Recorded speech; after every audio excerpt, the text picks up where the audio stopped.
Hello, my name's Adrian Goldberg and welcome to the Byline Times podcast. The Byline Times, it's what the papers don't say, what radio doesn't report, and what telly doesn't tell you.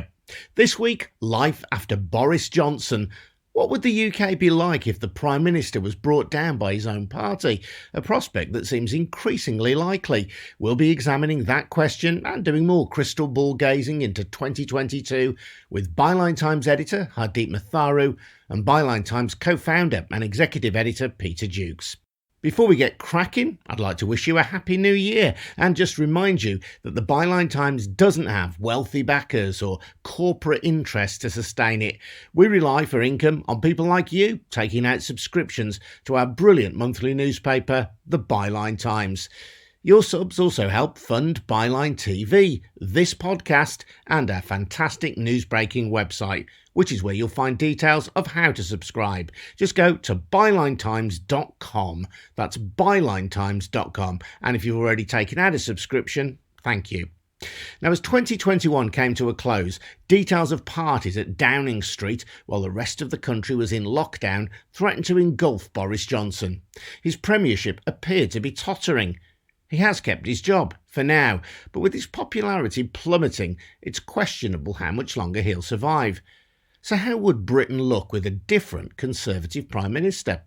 I brought together Peter Jukes and Hardeep Matharu to assess the political prospects for 2022 and to answer that vexed question. Yeah, this question, Adrian, has obsessed both myself and Hardeep, particularly towards the end of last year, as we sort of saw that with multiple allegations of breaking lockdown and more allegations of sleaze and payments for wallpaper and flats, that though Johnson may be on the ropes, it was important to look at the forces behind him because he could go and they could remain. And that came the priority, really, didn't it, Hardeep, with our December edition of the newspaper?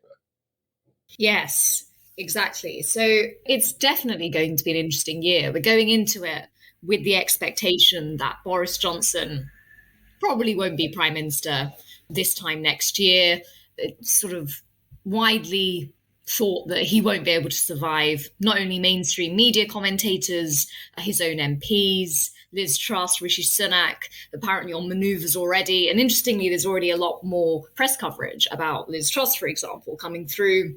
And we've still got these ongoing coronavirus considerations, which might cause some more problems for Johnson from the right of his party. So it's kind of, very likely that he probably will be pushed out at some point when his popularity becomes a complete liability for the Conservative Party. But as Peter was saying, I think it's really important, and this is what we tried to focus on in the December print edition, that regardless of him staying or going or how long he lasts or the manner in which he's ousted, the sort of vote leave apparatus, which was at the heart of the Brexit vote, is being carried all the way through into government, and it's seeping into our institutions.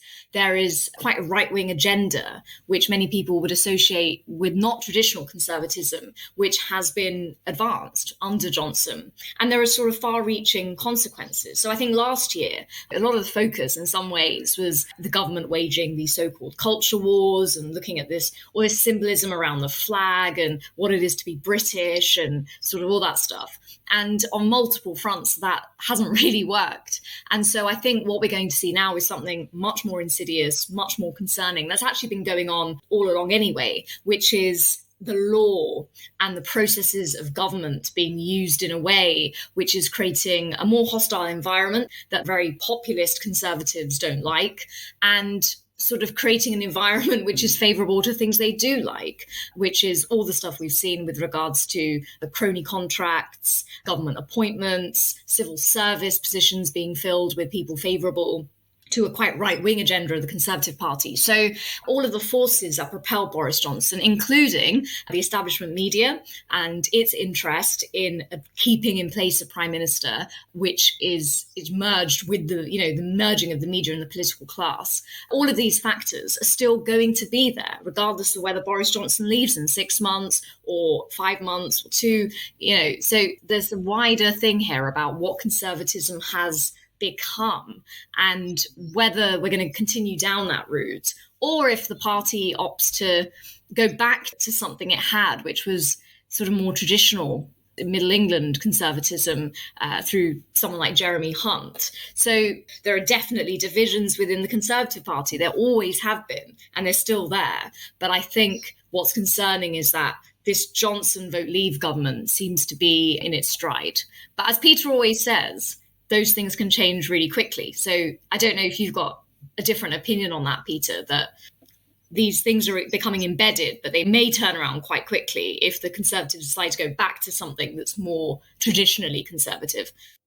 I think it's very dynamic. I mean, people often accuse me of kind of false optimism about, for example, when we first started covering crony contracts, it's not changing the polls. Well, it takes a long time, like an oil tanker, to change public opinion. And once it's turned, it's turned. And I think we're seeing that with Boris Johnson. It will be impossible. That's why they will need to get rid of him, to turn around all those attributes, jokey, class, all those things that appeal to people, especially behind the red wall, can pall very, very quickly if it's incompetent, it's selfish, it's venal and arrogant. And I think, so therefore, that dynamic, it took a long time to build up, but once it happened very quickly. I think the same could be true for the Conservative Party in that, and this is putting aside Hardeep's very fair point about their changes in law and particularly what they're doing, like voter ID registration, electoral commission. They still could, like America, try to steal the election. But the idea that they could do yet again, as they have done, they did with Margaret Thatcher in 1990, put in, there was an election, they got John Major. John Major, it felt like a new beginning, so he got re-elected by the public. But effectively, the Conservative Party chose the Prime Minister in 1990. It happened again in 2016 with Theresa May. When David Cameron resigned, basically, the Conservative Party chose the Prime Minister. And of course, it happened again in 2019. The Conservative Party chose the Prime Minister. Now, the idea that could happen again in 2022 or 2023 before a general election, I think the public will begin to be wary of that. I don't think there is a unifying figure, a kind of coalition, a red wall coalition around Rishi Sunak or Liz Truss. Or even Jeremy Hunt. I don't see that they have a candidate who can match Johnson in terms of visibility, affability. Everybody has a feeling about Boris Johnson, and most people's until recently was, well, he seems quite educated, he seems fun, and he has funny hair. None of those characters have that. So I think there are deeper problems than we can imagine. But just to that point of the change of the law, that's the problem. If they're desperate in a corner, Hardeep, will they go further and faster with, the ability? I mean, the Home Office is a source of a lot of this darkness and very right-wing authoritarian law changes about the rights to protest, about rescinding citizenship on the whim of the Home Secretary, that your citizenship. I mean, no country in the world allows that. And that's the problem, is they panic. Will they retreat or will they try to go further, faster? And the danger is, if they're caught in a corner, it's not that they retreat, but they try to go further and faster. And amongst those issues that you've touched on there, you think of the Nationality and Borders Bill, which criminalises those seeking sanctuary in this country, the Policing Bill, which curtails the right to protest, the introduction of voter ID that you've mentioned as well, the Borders Bill, which gives the Home Secretary the right to take away citizenship without notice, particularly for those who have been naturalised. These are policies of which there has been very little pushback from the Conservative Party as a whole. So you think, well, whoever's going to be Prime Minister, these will still be government bills, government acts of Parliament. Yes, exactly, Adrian. I think it's really interesting, isn't it, looking back so many years now from the EU referendum in 2016. And even those of us who like to think we're engaged and informed, how could any of us have known when that referendum happened exactly what it would usher in? Here we are down the line, as you say, looking at the Home Secretary giving herself the ability to take away citizenship from British people without the need to notify them. I mean, it's become more and more populist, authoritarian, very right-wing, very extreme. And I think that's the problem. That's the broader project of this sort of vote leave, Brexit-driven conservatism, for which Johnson is the current frontman and kind of leader of this revolution. It's quite an established agenda.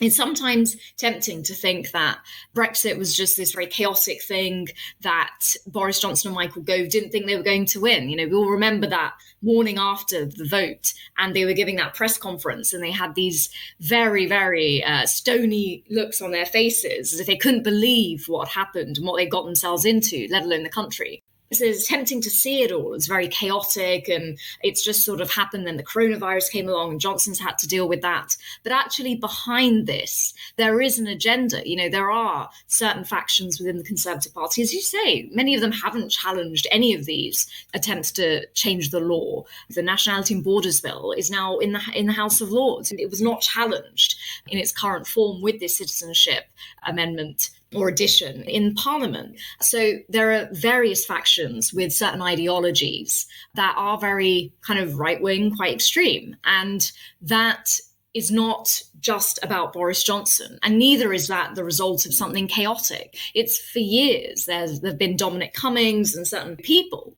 that have wanted to take the Conservative Party and therefore the country in a certain direction. And so I think it's really important that as we come back into a new year and Parliament starts up again, and inevitably I think there'll be more coverage around the Downing Street Christmas parties. We've got a few inquiries that are due to report back around some of that stuff. It's really important that it doesn't just all become about Boris Johnson and his credibility and his lack of integrity, because the project that he happens to be a frontman for is still in place. And it's not something chaotic. It's quite a concerning, quite extreme agenda. And we're seeing parts of that now. But if we're not kind of got our eyes open for it, as you say, another prime minister will come into place and just be the new figurehead for it. This is the year when business, for the first time, will have to deal with the additional regulations associated with dealing with the European Union, facing the barrage of red tape that they were promised would actually disappear as a result of Brexit. Once the reality of Brexit starts to play out in the next 12 months, as it has done to an extent in the past 12 months, do you think that's likely to shift the electoral needle? I think three things which are related to Brexit will start to happen this summer, which would cause all of us concern. But on the Brexit issue, we've seen an erosion of support for Brexit in the polls in the last year. And we've seen, as we've documented, supply chain problems with sewage treatment, problems with roaming charges, problems with energy prices. Some of these are wide world, the supply chain issues across the world, thanks to coronavirus mainly, but they are acute and they are much worse here. We sent, Byline TV's been to Germany where they don't have empty shelves or panics over petrol. So that will cause inflation, because the only way the extra, the extraordinary stories, a customs certificate would just be passed through in an hour, now takes 20 triplicate forms and 4 or 5 days. I mean, I personally had supply issues from other stuff coming from Europe, which take weeks instead of days. Well, either those businesses will fade, will go completely import-export businesses with our major trading partner, the EU, or they'll pass on price rises to the customer. We're already seeing that with energy costs, which have gone up across Europe, but particularly since we're no longer in this joint trading bloc with the rest of the EU for the UK. So energy prices, which pass on to everybody, we're already seeing a jump of inflation. At the same time, this particular government, because of the way they've thrown out money, we could say, to cronies over the coronavirus, is putting up taxes. The biggest tax hike, I think, for the average citizen for 30 years, I believe, with the national insurance hike. That will happen at the same time, and meanwhile, a cut in that boost for universal benefit. One of the things I learned as a kid of the 60s and 70s and seeing governments fall and come and go, Wilson and Heath, was the pound in your pocket. The idea that really voters, it's the economy stupid. For some reason, since 2008, a lot of people have suffered. A lot of poverty and austerity has grown. But for the bulk of the population, with cheap mortgages and interest rates at zero, we kind of floated above the financial crises of the last decade or so. or seem to have done, though obviously I think kids and people in their 20s have paid for it with student loans and not be able to afford to get property. I wonder whether that's going to be quite acute by the spring. You'll get people really feeling poorer. And unlike the last 2 years or so, you won't be able to blame that on the pandemic. By the summer, of course, we just don't know whether COVID will be starting to fade out, whether there will be yet another variant that might take us towards lockdown. It's clearly an uncertain situation. By then, we'll have the public inquiry underway, though, into COVID. And Michael Mansfield's People's COVID inquiry, which we reported about extensively here on the podcast, argued that Boris Johnson at least has a case to answer, and some of his ministers, for misconduct in public office over their handling of COVID. Is it possible that in the months ahead that the reality of what happened during COVID could yet come back to haunt Johnson? It's hard to predict, obviously, isn't it, what will happen with the virus and any new variants. And it's quite likely that there will be another variant, especially because we haven't managed to eradicate coronavirus. It's in free circulation around the world, and therefore it's likely that more variants will emerge. My opinion is that a government led by Johnson, or certainly this sort of extreme vote leave right-wing sort of populist government, just won't introduce sort of restrictions or protections, as people are saying we should now call them, because it has no moral authority to do so. I think that comes down to not only what we've seen with these stories about the lockdown Christmas parties in Downing Street, stories all over the place about people in government not adhering to the rules in different ways, but as you say, this inquiry that's going to be starting, I think it will be very bad for Boris Johnson. Ultimately, I think there's been a calculation that he probably won't be Prime Minister for much longer after it gets underway in reporting anyway. But the two things combined, I think he's lost moral authority to say that he can handle the virus. The pandemic is sort of ongoing. I think it will become just something that people see as part of their lives.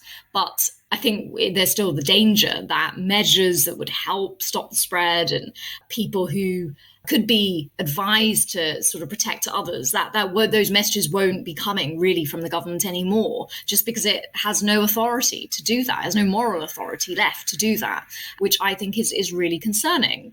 Most people have taken it upon themselves to lock themselves away. London, I live in the central London, it's extremely quiet. People are not taking the risk. So I think there is a certain perception that the government isn't necessarily the one to look to if you want to know how to live your life during the pandemic. And I think that the COVID inquiry will just merely back that up.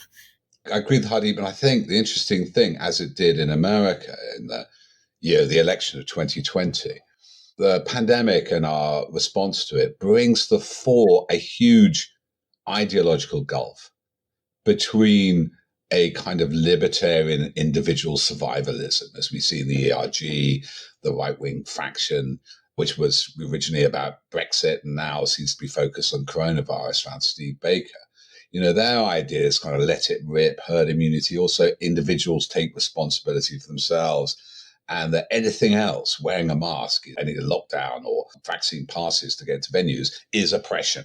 Now, we've heard this ideology. Thatcher iterated it a bit, didn't she? There's no such thing as society, only individuals and families, though she claims she was misquoted.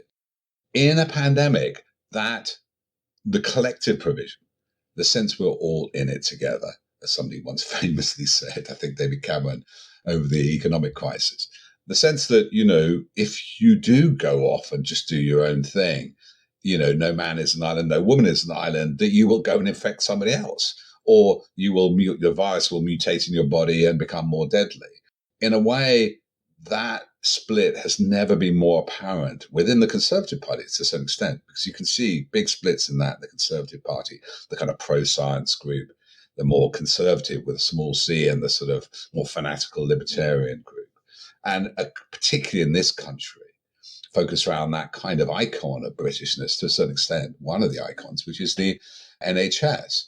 And I think that Johnson's going to fall the wrong side of that increasingly. And that's the thing about lockdown parties. They struck home more than crony contracts over, coronavirus or PPE, because there's individual behavior that us and them, we're all, we couldn't go to funerals. Everybody's got a story about lockdown last Christmas before last, and then being alone, and we suffered and they didn't.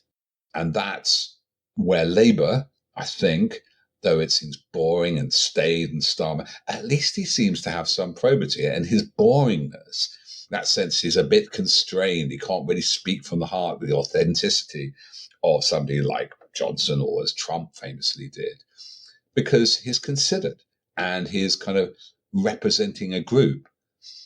I think that maybe the pandemic is the last gasp, I'm hoping, of Anglo-American populism. And 2022 is, can we look at the evidence of that collective provision, joint responsibility is safer for us all.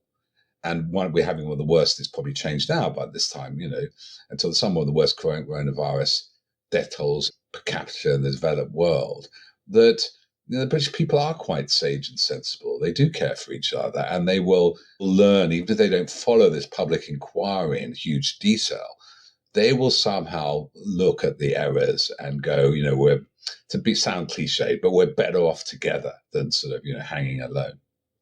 When this government has been threatened, generally it has resorted to culture wars, something that have been documented both on this podcast and in the Byline Times newspaper and online and so on. There was another outbreak of that only last week when I was approached by the Jeremy Vine show on Radio 2 to talk about comments around cancel culture. And however much we might bemoan that, there are triggers which are very easily pressed to distract us by the government's friends in mainstream media around issues of wokeness and so on. That's not going to disappear in 2022, is it?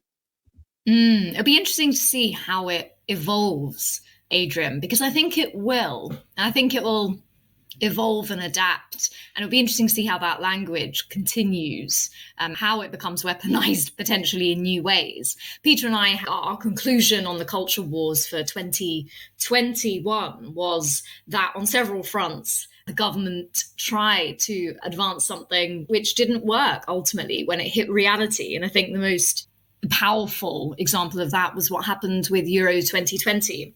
When Priti Patel and Prime Minister both refused to condemn people who were booing the England players who were taking the knee as a sign of, solidarity to eradicate racism and structural inequality. And Priti Patel had even gone on GB News and said it was gesture politics. And of course, as we know, after England got all the way to the final, but lost on penalties, the three players who took the penalties, who happened to be black, received a lot of racist abuse. And when Priti Patel joined in on Twitter saying how awful that was, it was Tyrone Mings, one of their fellow England players, who said, you have no right to do that because it's part of what you've been saying about gesture politics and all of these culture wars you're whipping up is part of the problem. So that was a very significant moment, I think. It showed the government that it's not as powerful as it would like to think it is in realms outside of what it knows, i.e. wider culture, popular entertainment, the generations that are now coming up who are much more aware of these things. But it seems to be a preoccupation, this notion of cancel culture, with certain sections, I would say, of the media, the establishment media, of certain commentators. I always think it's amazing that Andrew Neil seems to spend a lot of his time lamenting the fact that GB News was like the worst thing that had ever happened to him. And now there are apparently all these rumours that he's trying to get back into the BBC. And I always think it's amazing that a lot of cancel culture seems to come down to these very privileged white middle class men who have worked their whole lives in the establishment in one form or another, just moving between different positions within that same establishment, and then on their way, them and others, saying that they're the ones who aren't being given platforms, aren't being listened to, or can't say what they want. It's a very selective form of the use of this notion of cancel culture. But it will be interesting. I mean, as Peter said, this sort of freedom and libertarian notion, which sits at the heart of a certain faction of the Conservative Party, is still very much going. So I think the culture wars this year will sort of pivot a bit more into, especially around coronavirus as well, about wider narratives around freedom. We will be hearing more about cancel culture, I think. In terms of wokeness and history, and I don't know how much further the government can really push that stuff. I mean, what do you think, Peter? Do you think that was shown that it just doesn't have much of a shelf life? It's funny, isn't it? I mean, we have a good book edited by you coming out, Woke Law, in March, which is sort of Byline Times essays, not just on culture, but the longer reads. And I'd say to you, and I'd say to football fans like Adrian, it was 3-0 in the culture wars last year. The first, I think, own goal by the government was the Sewell report on race and inequality, which landed with a resounding thud of hilarity and really was disregarded and seemed to be ridiculous. We have then the Euro 2020s. I think the collapse, but the failure of GB News to really, change the media landscape is another one. And like you, Hardeep, I just noticed people like Piers Morgan, who has a platform now with Murdoch, has a huge Twitter following, writes to the Daily Mail saying, I'm being cancelled. I mean, it's just one of the most ridiculous things that when so many people aren't heard, that there is a group of very privileged people who will not find anybody contesting. You're not silencing somebody by contesting what they say. They're being cancelled. Oh, you disagree with me. You're trying to silence me. No, I'm actually having a debate with you. I think one big factor I think we should take into consideration is the US, because it's quite clear to me that was a major setback for Johnson, or at least large elements around his government, that Trump failed to get a second term. And Biden's obviously, well-known position on the Good Friday Agreement in Northern Ireland is, he's called Boris Johnson a physical and emotional clone of Trump. There are definite connections between Trump campaign and people around Johnson. What happens in the midterms? Because the Republicans in America, which is in a way what you're saying, the element of the British Conservative Party are modeling themselves. They get money from, we track the dark money come from US think tanks and so donors into British politics, is they think they might get a great result in the midterms. And, by that point, where they're due this November, midterm elections for a third, I think, of Senate and House seats happens all the time, 2 years into presidency.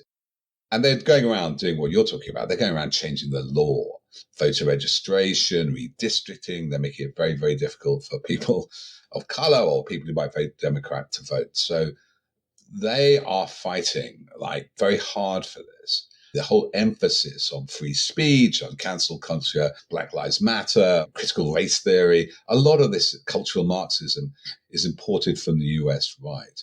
And I think there's an element of the Conservative Party hoping there's another hurrah for that in the US, which enables them here. But the caveat is, if that doesn't happen, all their divide and rule wars, all their sort of wedge issue hit the Conservative Party. They built a coalition, like a libertarian coalition, but also quite a religious coalition, people who are very uncomfortable with same-sex marriage and things like that, working together with people who don't care about that, but want sort of free, deregulated economy for agricultural products, or don't care about climate change. They built this coalition, which was successful, the Outright Coalition in 2016. I'd say similar stuff happened here as happened in the US. But they're held together by success. In failures, you've seen, I think, with Dominic Cummings, they fight like rats in a sack. And it's a very critical year for them to hold that coalition, to stop it falling apart. Russia plays a part in this, as we've seen. In terms, they're liked by US Republicans, they're liked by members of the Conservative Party. If something happens in Ukraine, if that polarizes further, that'll be problematic. And then I think everything falls apart for them, because it is built on success and is built on money. If you're no longer getting those donors coming in, they're no longer getting whatever favors they expect in return for giving the Conservative Party £1 million. They abandon you. And because donors are like that, they'll start supporting Starmer if they think he can win. And I just say that, it is all up for grabs. because that's where the role of journalists like yourself and Adrian and Byline Times, we can make a real difference. Because a lot of people are unaware of these things until they're exposed by journalism. Credit to the Mirror and ITV. We wouldn't probably, though I think Johnson's popularity was going anyway, we wouldn't be having this conversation about him going so quickly if it hadn't been for the role of Pippa Career and ITV, Paul Brand or whatever, exposing the pictures, the videos of talking about breaking lockdown. That is where information, where journalism can really change the political temperature. And through all these dark 2.5 years of Byline Times, we had our front page, Goodbye Little Britain, when Boris Johnson entered number 10. Well, people, when they're told what's really going on, will rebel and they won't tolerate it. One thing I just want to add, looking at this, so-called cultural wars and these issues of weaponization of terms like freedom and identity and all this sort of thing. Another thing that we will be doing some more work on Byline Times, but also needs to be looked at because it's part of this sort of, I would say, wider agenda, wider structural architecture that this current Conservative Party has erected, is this notion that certain societal ills, such as racism, such as structural discrimination in Britain, do not exist because we now have people of colour in the cabinet, such as Priti Patel, such as Sajid Javid, such as Rishi Sunak. We could even have a potential successor to Johnson, who may be a person of colour. It's very, very interesting. Peter and I have written about this at the end of last year, where we sort of looked at something we've talked about before, Adrian, on the podcast, Enoch Powell, in the long shadow of him and his sort of seminal speech and attitude that has set the groundwork in many ways for race relations and race discussions in this country, and I think still continues to. So we had a look at that and to what extent that you can still see that, or the resurrection of that, in the current government through the kind of agendas that Boris Johnson and Priti Patel are advancing around these issues, people coming into the country, the politics of othering. And the response was really quite eye-opening in a way, because it confirmed something that we've sort of thought about intellectually, but hadn't necessarily seen pragmatically until then, which is the response from a certain section of the readership of that article was sort of essentially, you guys must be mad because there are a lot of people of colour in the cabinet. How on earth can you say that we've reached a point where Enoch Powell should be in the conversation again? It was very, very, very telling. So I think behind all of this war on woke and cancel culture and discussions about freedom, there are some very complicated and sort of dangerous narratives and methods that are being advanced, really, to roll back progress in Britain. And I think part of our job also, Peter, I think you'll agree, is trying to deconstruct what exactly those sort of things are so people can understand them in a way that's simple. People look at the cabinet and say, well, it's quite diverse. It's the most diverse we've ever had. What are you talking about when you mention Enoch Powell? I understand that. But it's looking at how we can use our journalism in a way that sort of shines a light on that quite complex dynamic. Hardeep, I mean, you've been sort of opened my eyes a lot to this, and it's been a brilliant stream of work from you, right back from one of those early articles about why your Punjabi parents, who came to this country via Kenya from India, voted for Brexit. And I think there are two strands to this. One is the excellent work on empires, that unlike America, where civil rights and the sort of anti-racism movement there goes back to slavery, we have a history of empire. And what do we do in empire? We co-opt. We co-opt leaders in our colonies of color to run our empire for us, to become half in, half out. And so our experience of having, there's a person of color in this position, therefore everything's fine, is very different. I don't think our discussions are as developed as they are in the US. US after right back to Clarence Thomas, you remember the Supreme Court judge, conservative black judge who was elected to the Supreme Court with some controversy over allegations of sort of, sexual inappropriateness. Americans got, and the OJ trial can get very much the idea that a person doesn't represent a system. That you can have anecdotal evidence of people rising up the tree and being successful, getting the cabinet.